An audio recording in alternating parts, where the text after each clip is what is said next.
कैसे देखती हैं आप सबसे पहले तो एक रील लाइफ को, एक रियल लाइफ को? दोनों बहुत ही अलग है।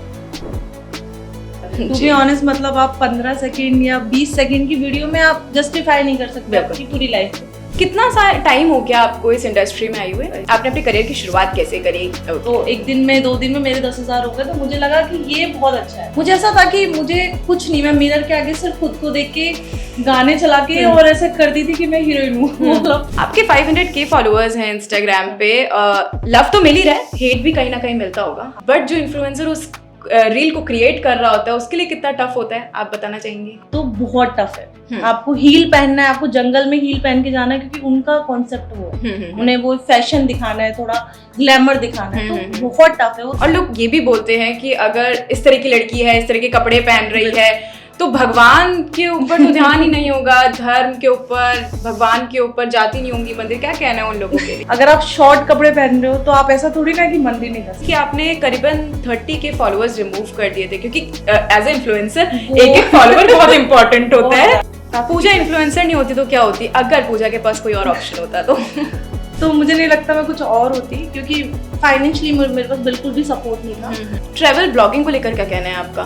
बहुत सारे होटल्स का ये रहता है कि हम सिर्फ आपको स्टे देंगे, पर हम आपको उस वीडियो के रिटर्न में हम आपको कोई अमाउंट नहीं देंगे। वुमेन एम्पावरमेंट को कैसे देखती हैं? क्योंकि अभी के वक्त में अगर हम फेमिनिज्म की बात करें तो कुछ ऐसे लोग भी है जो फेमिनिज्म का गलत फायदा भी उठाते हैं। मुझे लगता है लोग बोलते हैं बस में सीट के लिए होता है, कैफे में जा रहे हैं तो लड़की बिल दे, लड़का बिल आधा करे।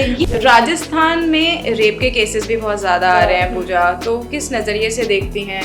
रेप केस में हाँ, मुझे लगता है कि जो प्रोसेस है, मतलब रेप होने के बाद भी हम उस चीज को खींचते हैं कि मतलब मुझे लगता है निर्भया केस वो से 7 साल तक चलने का कोई मतलब नहीं। नमस्कार, स्वागत है आपको हमारे पॉडकास्ट में। मैं हूं आपके साथ प्रिया बंसल। आज हम आपको एक ऐसी शख्सियत से मिलवाने वाले हैं जिन्होंने अपना बहुत ही कम उम्र में नाम भी हासिल किया है और नाम बनाया भी है।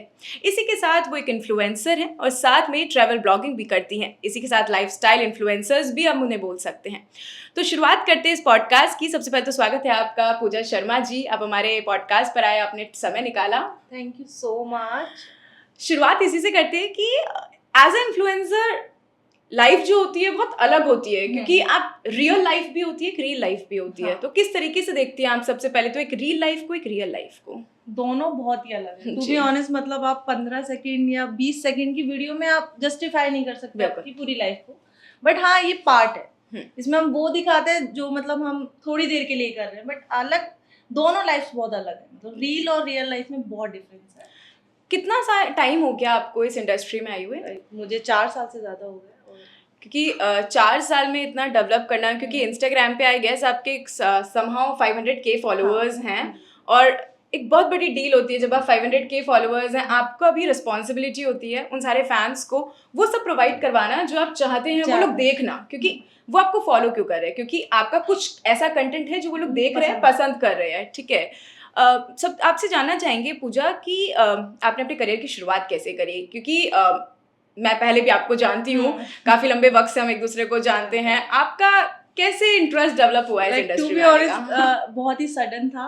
मुझे एक मूवी के लिए आया, अलवर बेस्ड मूवी था, उसमें ऑडिशन दिया जी। और उसके बाद अलवर में बहुत सारे लोग थे जो थोड़ा थोड़ा काम बताने लग गए, तो उसमें चले गए। फिर लॉकडाउन लग गया और मेरे पास कोई ऑप्शन ही नहीं बचा कि मुझे क्या करना है। और उस टाइम पे यूट्यूब ओपन किया तो उसमें फिर रिस्पॉन्स बहुत धीरे आ रहा था। फिर इंस्टाग्राम पे रील वगैरह बनाने लगे और ऑल ऑफ सडन वायरल हो गई।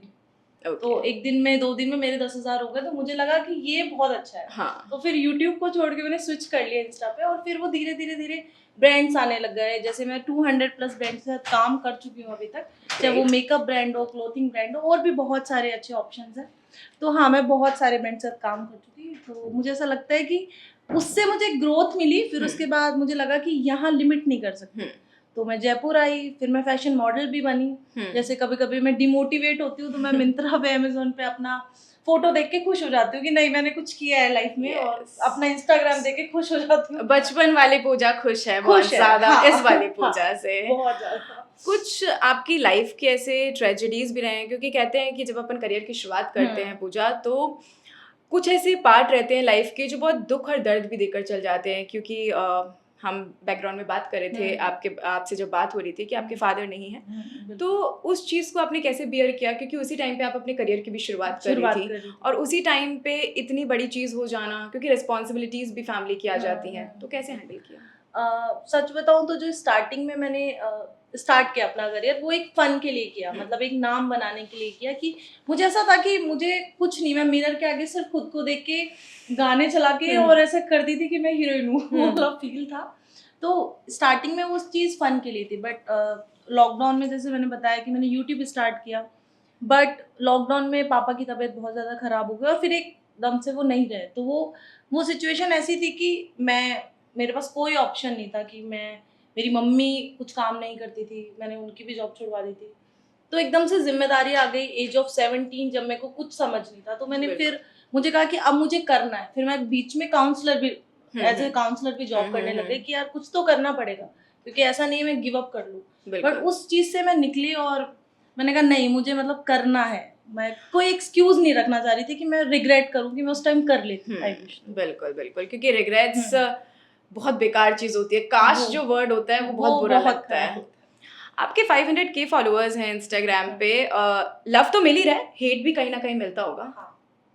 कैसे हैंडल करती हूँ उस हेट को? टू बी ऑनेस्ट, स्टार्टिंग में वो काफी टफ था। मतलब जब आपके पास कोई भी ऐसा कमेंट आता है, बहुत सारे इन्फ्लुएंसर्स बोलते हैं कि हम ध्यान नहीं देते, बट ध्यान जाता है। ऐसा नहीं है कि एक कमेंट पढ़ने में और उसको और आप बेयर करना, इन केस आप नहीं पढ़ रहे तो आपकी फैमिली है जो पढ़ रही है, और वो आपको बताएंगे कि ये वाला कमेंट डिलीट कर दो क्योंकि इसमें ऐसा कुछ लिखा हुआ है। तो ऐसा होता है कि स्टार्टिंग में वो चीज बहुत ज्यादा मुझे बॉदर करती थी।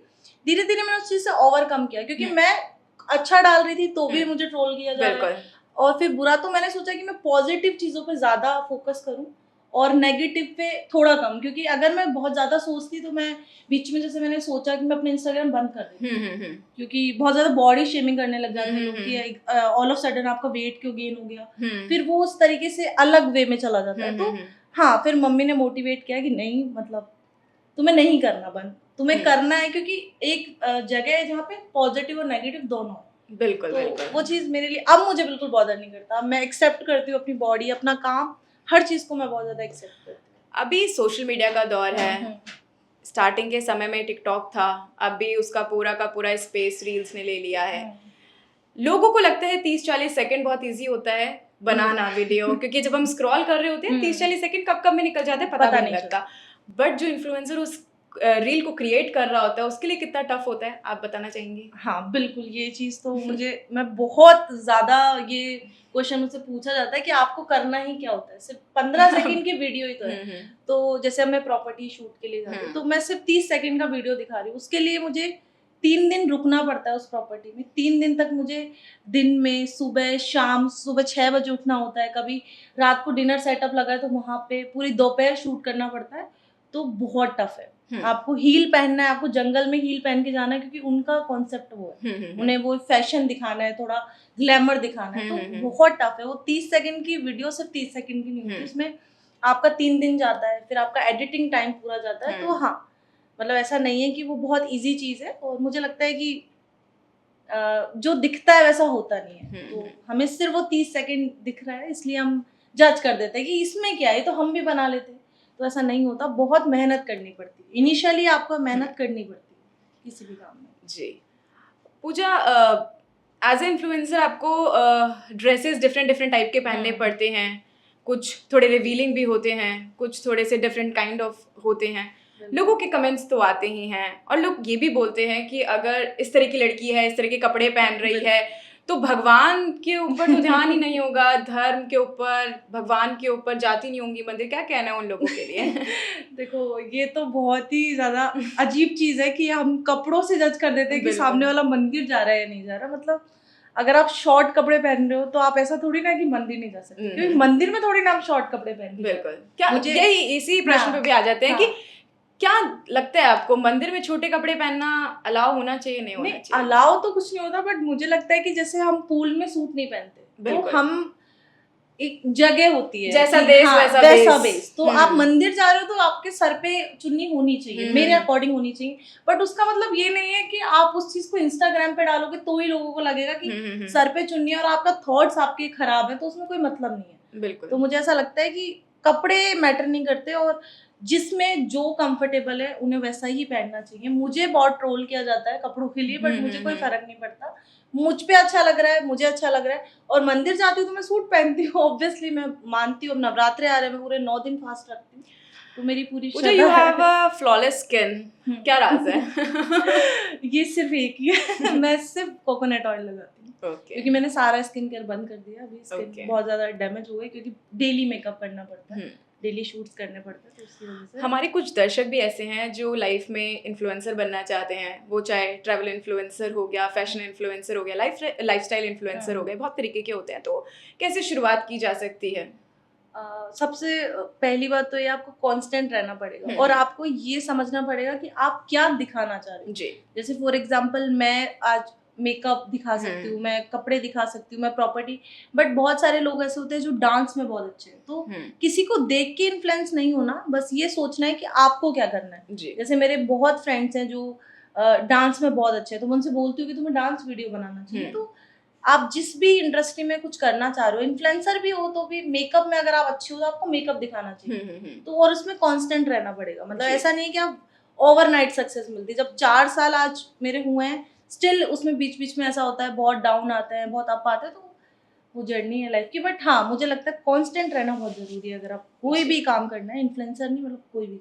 पूजा, हाल फिलहाल में अगर बात करें तो आपने एक स्टोरी डाली थी अपने इंस्टाग्राम अकाउंट में कि आपने करीबन 30 के फॉलोअर्स रिमूव कर दिए थे, क्योंकि एज ए इन्फ्लुएंसर एक एक फॉलोअर बहुत इंपॉर्टेंट होता है। तो हमारे लिए भी यूट्यूब पे हम काम कर रहे हैं, तो यूट्यूब पे एक एक सब्सक्राइबर हमारे लिए बहुत मायने रखता है। तो उस चीज को रिमूव करने के पीछे की क्या स्टोरी थी?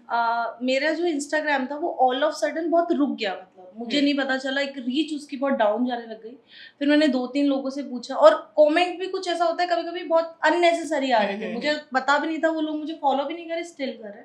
तो इंस्टाग्राम ने हर किसी को जिनका पब्लिक अकाउंट था उनको बॉट फॉलोअर्स, फ्लैग्ड फॉलोअर्स का इन्फॉर्मेशन दी। तो स्टार्टिंग में मैंने उसको बहुत इग्नोर किया, फिर एंड ऑफ द डे जब रीच रुक गया तो मुझे वो करना पड़ा। बट मैं अब सबसे मना करूंगी कि कोई भी वो फॉलोअर ना हटाए, क्योंकि उसके बाद तो और भी मेरी रीच ड्रॉप हो रही है, और मुझे उसका रीजन भी नहीं पता अभी। बट हाँ, मैं ठीक कर लूंगी, मुझे पूरा भरोसा है। अब फैमिली सपोर्ट कर रही है? हाँ, मतलब स्टार्टिंग में थोड़ा बहुत था, कपड़ों को लेके बहुत ज्यादा था। फैमिली, मम्मी हमेशा से, सिस्टर हमेशा से सपोर्ट करते रहे। बट जैसे रिलेटिव्स हो गए, रिलेटिव्स के लिए क्या कहना है कि वो लोग कुछ सोचते हैं, क्या बोलते अभी हैं? जैसे मेरे सारे रिलेटिव्स जो हैं मुझे काफी ज्यादा पसंद कर रहे हैं, बहुत चेक माय इंस्टाग्राम हाँ, अकाउंट। वो ऐसा है कि वो सब कुछ देखते हैं। yes, yes. और स्टार्टिंग में वही लोग थे जो मेरे लिए काफी ज्यादा ऐसे नेगेटिव बोलते थे कि हमारे जैसे आप शर्मा हो तो आपको कपड़े अच्छे पहनने चाहिए, इस तरीके के कपड़े। क्योंकि उनके कमेंट भी ऐसा नहीं होता कि छोटे कपड़े पहने, उनके अकॉर्डिंग आपने कपड़े ही नहीं पहने। तो वो चीज अब वो सपोर्ट करते हैं, क्योंकि अब मैंने अपनी लाइफ में कुछ किया है 4 साल में। हर चीज जो मैं खरीदना चाह रही थी या जो मुझे लगता था मेरे पास होनी चाहिए, वो मैंने धीरे धीरे उस चीज को किया है। तो अब पूजा इन्फ्लुएंसर नहीं होती तो क्या होती, अगर पूजा के पास कोई और ऑप्शन होता तो? सच बताऊं तो मैं अगर इन्फ्लुएंसर नहीं होती तो मुझे नहीं लगता मैं कुछ और होती, क्योंकि फाइनेंशियली मेरे पास बिल्कुल भी सपोर्ट नहीं था।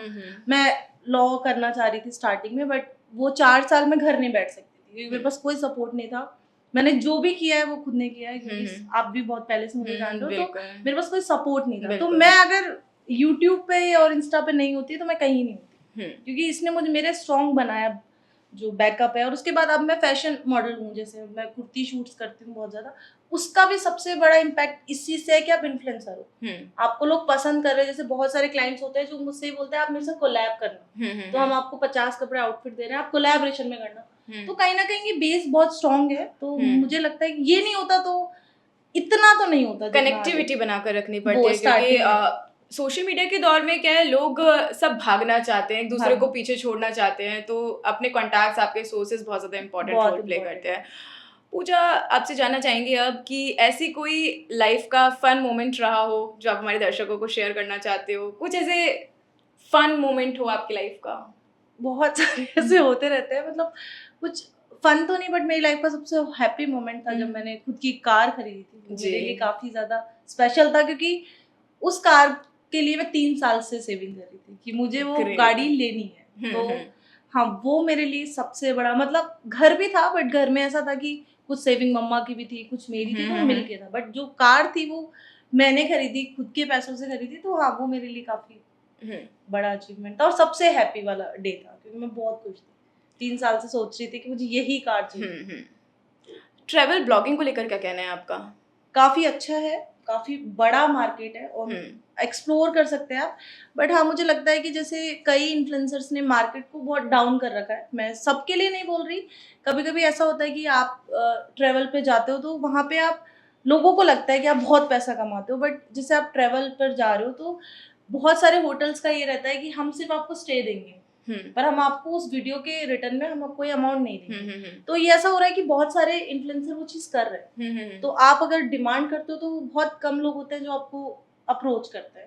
बट हाँ ये मार्केट बहुत बड़ा है, बहुत अच्छी जब हम सोशल मीडिया खोलते हैं, इंस्टाग्राम खोलते हैं, कुछ ऐसे रील्स भी आते हैं जो बहुत इनएप्रोप्रिएट होती हैं, देखने में बहुत ज़्यादा अजीब लगता है। क्योंकि हाल फिलहाल में आज सुबह ही मैं अपना इंस्टाग्राम स्क्रॉल करी थी, तो एक लेडी थी, she was from I guess Indore, जिन्होंने मतलब काइंड ऑफ मतलब बहुत ही रिवीलिंग कपड़े पहने हुए थे और वो मार्केट में घूम रही थी। तो इस तरह की जो रील्स होती हैं उसकी वजह से एक पूरा मार्केट जो है वो कवर हो जाता है, खराब हो जाता है, हम ये कह सकते हैं, फिर धब्बा लग जाता है पूरी मार्केट को लेकर। क्या कहना है उसको लेकर? हाँ तो रील्स की अगर मैं बात करूँ तो रील बना रहे हैं वो प्रॉब्लम नहीं है, वो रील शेयर कर रहे हैं लोग वो प्रॉब्लम। बिल्कुल प्रॉब्लम लोग हैं। मुझे ऐसा लगता है कि कोई रील पसंद नहीं आई तो आपको उसको देखना क्यों है, उसको लाइक क्यों, और लाइक नहीं कर रहे आप शेयर कर रहे हो, तो उसका क्या, उसका रीच बढ़ रहा है, तो उसके पास तो उस चीज का पैसा जा रहा है। तो मुझे लगता है अगर आपको कोई रील पसंद नहीं आई ना तो आप उसको रिपोर्ट कर सकते हो, क्योंकि अभी आपके पास ऑप्शन है, बट स्टिल लोग सिर्फ फॉर फन उसको शेयर करते हैं। फिर ऐसे करके जब आप बहुत ज्यादा शेयर करोगे तो आपकी फीड में आएंगी वो वीडियो, तो मुझे लगता है कि लोगों ने उस चीज को एज ए फन देख रहे हैं, बट वो काफी खराब है। इंडिया में ये चीज बहुत ज्यादा हो रही है कि अभी